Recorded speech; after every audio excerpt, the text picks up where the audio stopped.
Okay.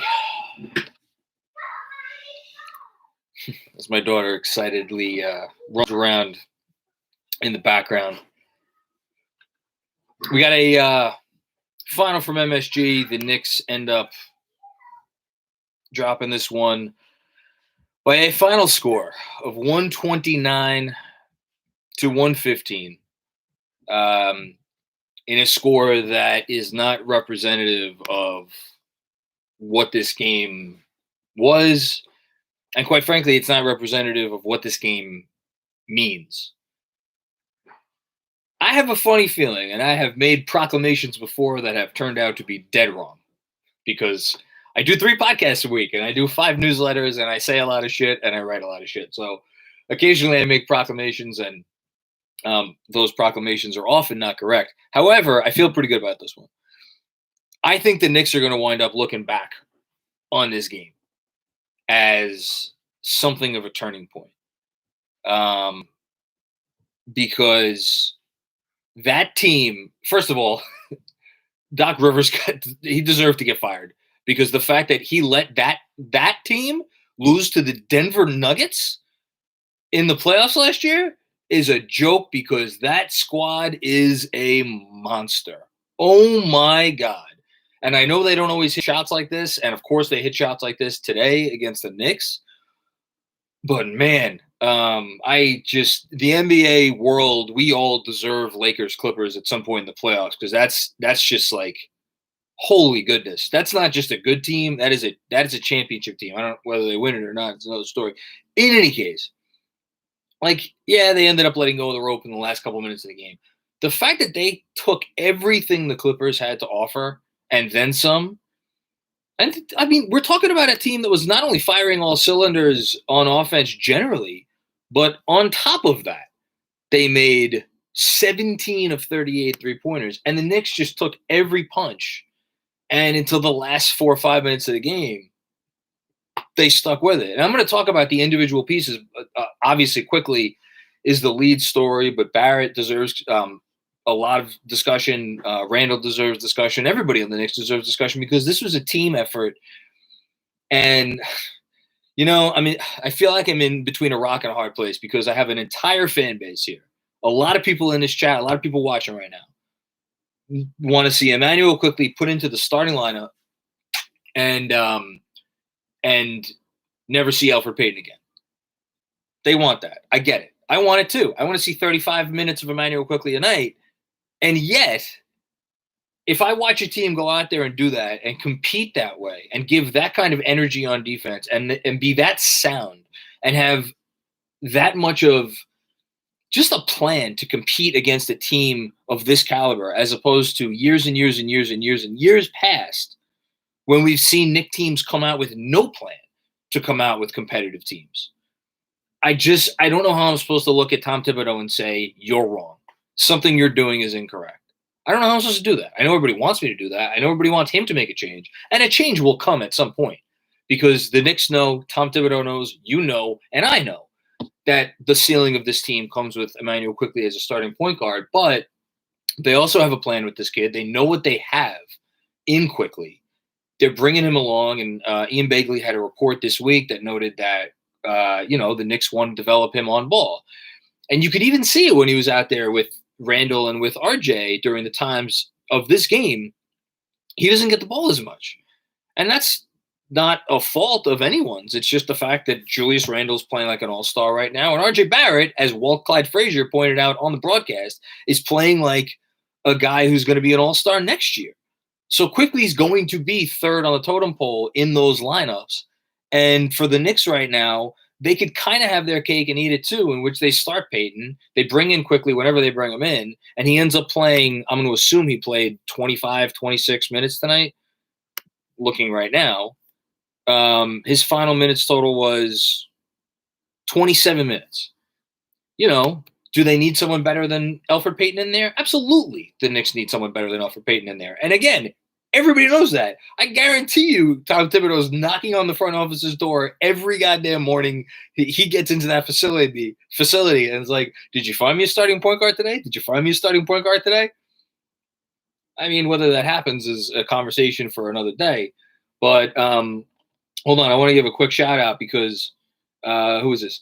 Diego Campante messaged me on Twitter, and he said the Clippers had to keep their best players on the court until late. Quickly was being guarded by Kawhi. RJ had to defend Kawhi and George. And this game against the Clippers reminded me of what Justin Rowan, who came on the podcast this week, said about the value of being in real games. And I'm sure there's going to be people who are going to look at this game and be like, whoa, wait a minute.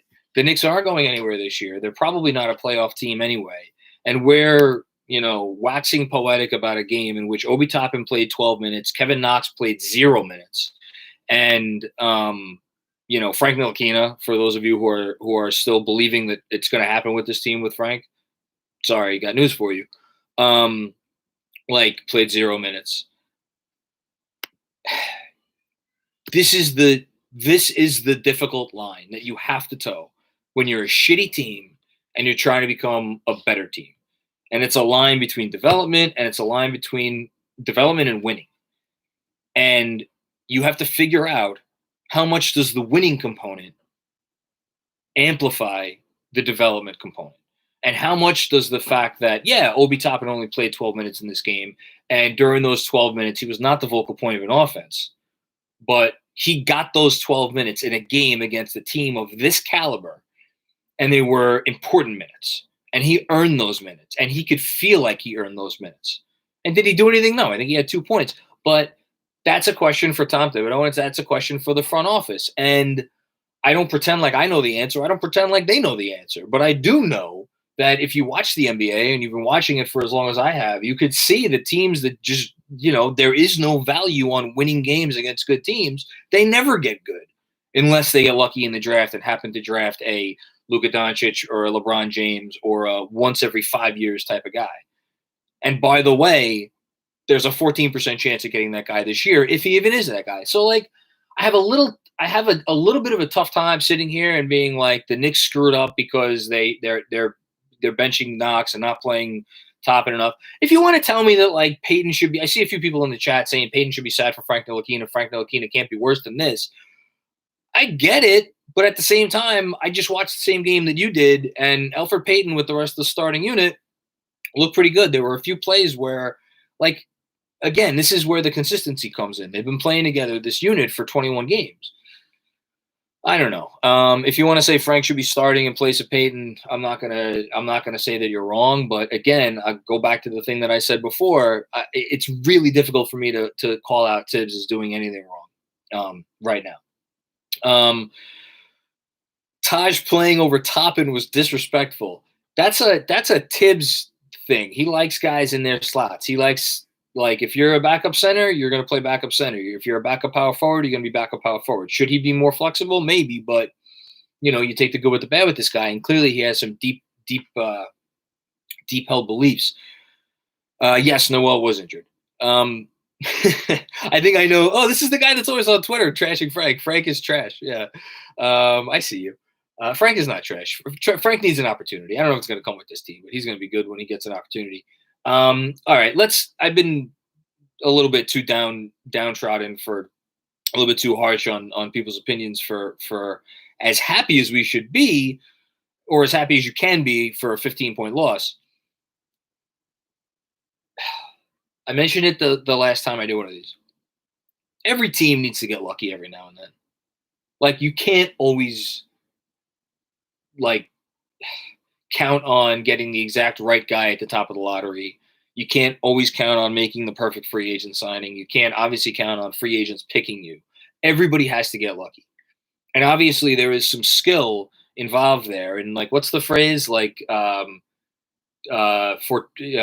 is when opportunity meets whatever the hell it is. I already botched it. They got lucky with Emmanuel quickly. And when you want to say it's Kentucky guys, taking care of their own, whatever it is, he is, my buddy Ray tweeted at me during the game about if Quickly keeps this up, is he an all-rookie teamer? Walt Parrott is great, Luck. Great comment. Preparation. Thank you, Max. Shout out to Max. What's going on, bud? I mean, whatever it is, he's an all-rookie first-team player if he keeps this up. It's not a question. I don't think it's over-exuberance to call Emmanuel Quickley one of the front runners for the Rookie of the Year award at this point. And whether, it's going to depend on how many games Charlotte wins. It's going to depend on how many minutes they keep giving Wiseman in Golden State. He played like 13, 14 minutes the last game. I guess if the Kings get good enough and Halliburton keeps putting up these numbers, maybe he gets in the conversation. But if Quickley keeps doing this shit and looks like a seasoned pro, and he averages somewhere between 20 and 25 minutes a game for the rest of the season, and the Knicks finish, I don't know what they have to finish. Do they have to finish 32 and 40? Can they finish 28 and 42? Or 28 and 44? My math is bad. I don't know what the record is going to have to be for him to actually win it. Someone mentioned Malcolm Brogdon. That's a good comp. But keep in mind, Malcolm Brogdon was on a really good Bucks team, and he put up numbers. So it's going to be tough, but he's in the conversation. I love you too, Yusuf. Kings are just one game behind the Knicks. Good point, PBD. So that's what I'm going to take three things from this game, and I'm going to remember this game. I'm going to take the fact that they stayed in this thing until 5 minutes to go. I'm going to take Emmanuel Quickley's performance, which we could just talk about all day and wax poetic about it because he was that good. And I'm going to take Rowan Barrett Jr. I need to get a crow. I need to get a crow statue, or like a crow, like a stuffed crow or a paper mache crow. And every time that I bring up the name RJ Barrett, I'm going to put the crow right in front of my laptop, and the crow is going to be looking at me as I talk to you, and it's going to be staring at me in the face, and I'm going to have to look at this motherfucker. I'm going to have to be like, you son of a bitch, because I have to eat it. I don't know how else to say it. I was talking about this on my halftime Zoom about how I was really hard on his rookie year, and I was obviously not able to parse out successfully the difference between what he was unable to do and what the Knicks did not give him to allow him to do what he was able to do. And of course, there is a lot of improvement involved, but I'm still having trouble wrapping my mind around the fact that this dude that we're watching is the same guy. Macri bites the head off. If you could find me a live crow, Max, I'll give it a whirl. I can't reconcile the fact that this is the same guy that we watched last year, because he wasn't good last year, and it wasn't just the spacing. He wasn't converting anything around the rim. There weren't a ton of tough shots that he made, not to this level. His defense was nowhere in the vicinity of what we're seeing right now. And I guess, if anything, last year is just proof that rookie years are really hard for any NBA player unless you are blessed with the athleticism of a Zion or a Ja Morant, or if you come in, being a 4-year senior like a Brandon Clark. Yeah, and Andrew brings up a good point. RJ's still shooting 42% from the field and 29% from three, but this is a dude who went through a 0 for 21 stretch and a 1 for 21 stretch from three, and he's up to 29%. That's significant. And he was struggling from the field earlier this year. I feel like he's turned that corner.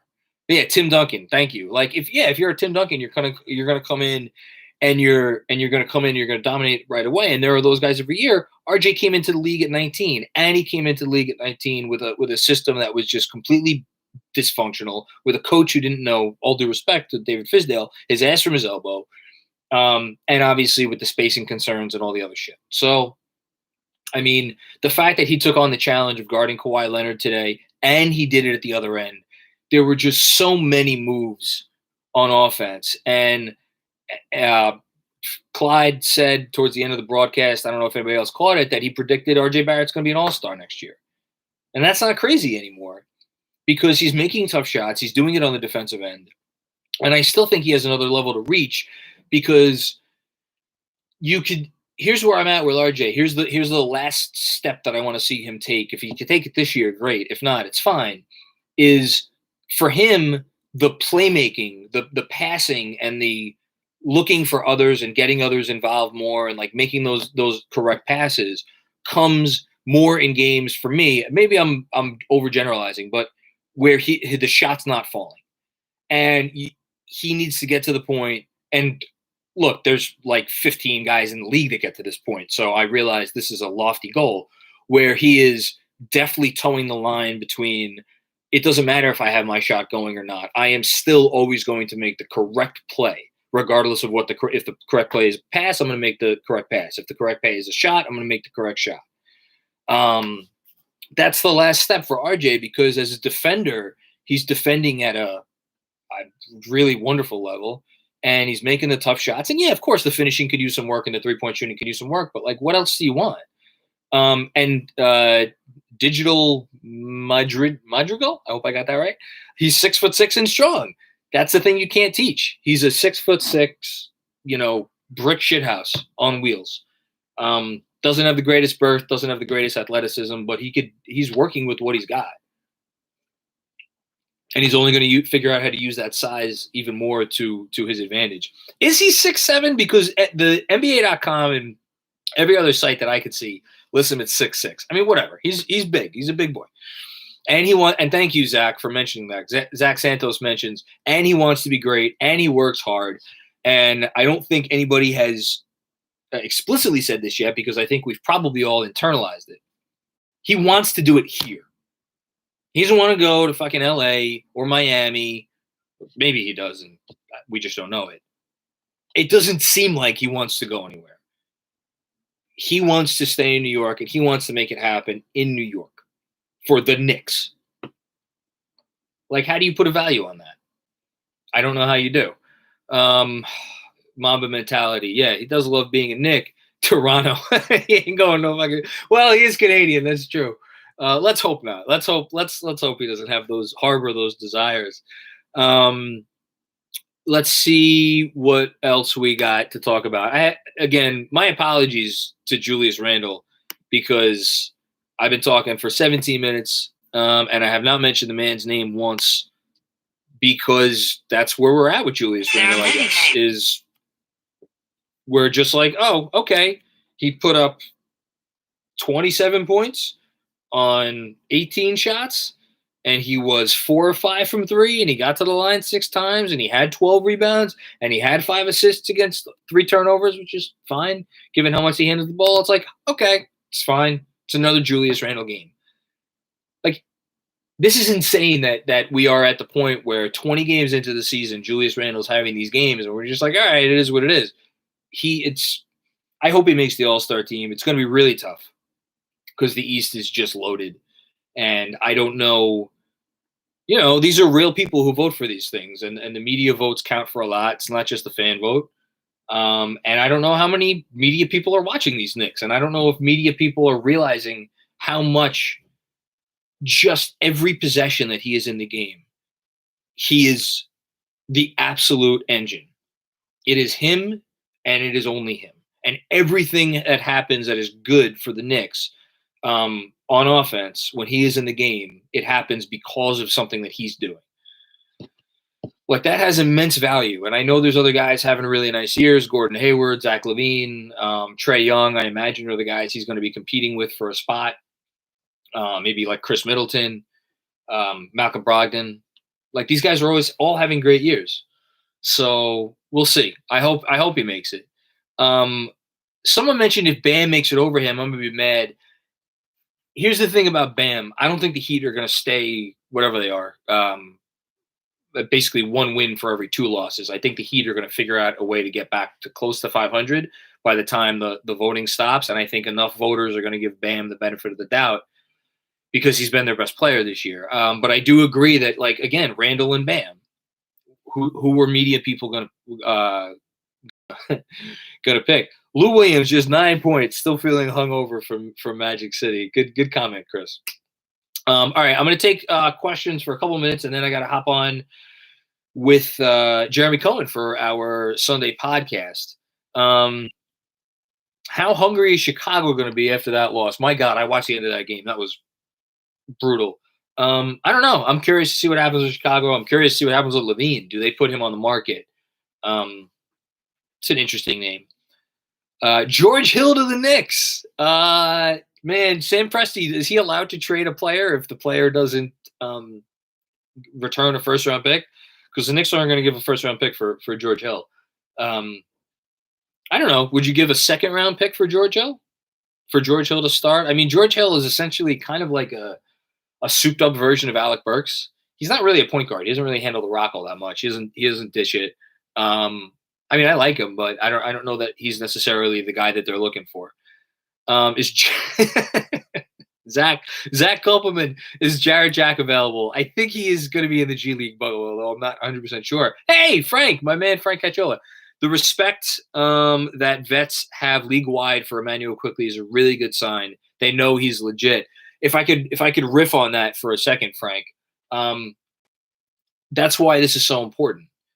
It's like, it's different than when the Knicks drafted, Willy Hernan-Gomez. And Willy Hernan-Gomez was like putting up numbers, and he made the all-rookie first team. Like, nobody gives a shit about Willy Hernan-Gomez. All due respect to him. When Landry Fields, right? When Landry Fields came in and started some games for us and was a contributor to a winning team, and I don't know how many minutes he was playing a night and whatever. Like, no one gives a shit about Landry Fields. But when a guy is doing this shit and shows that he's a walking bucket, yes, absolutely. Players see that around the league and they respect it. And that is the type of dude who all of a sudden other players are going to look around and be like, wait a minute. I can play with Emmanuel Quickley and RJ Barrett and Julius Randle. Okay. And if Obi Toppin gets it going, now we can start having a conversation. They really put Kawhi on Quickley. Yes, they did. Yes, they did. They put that's the ultimate sign of respect. I think Bobby Marks had that tweet. All right, I'm going to take a couple more.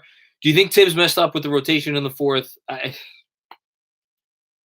What, because he left RJ Barrett on the bench for an extra couple possessions? Would he like to have that back? Probably.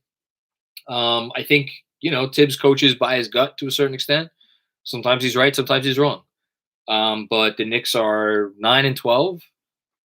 It's a better record than they have any right to have. So did he mess up? I don't know. I'm not personally, I don't mind. All right, let's do did you see the new info on the Redick trade rumors? I did not, although I have to imagine they're going to be listening to anybody who wants to take Redick off their hands. Should we go after Levine? Oh, wait. I'll take two more because David Futternick just answered. Should the Knicks send Dennis Smith Jr. and 2 picks back to the Mavericks for Luka? I don't know. I'm going to have to sleep on that one, David. It's a good question, though. Should the Knicks go after Levine? Yeah, sure. Why not? I don't know what the price tag is going to be.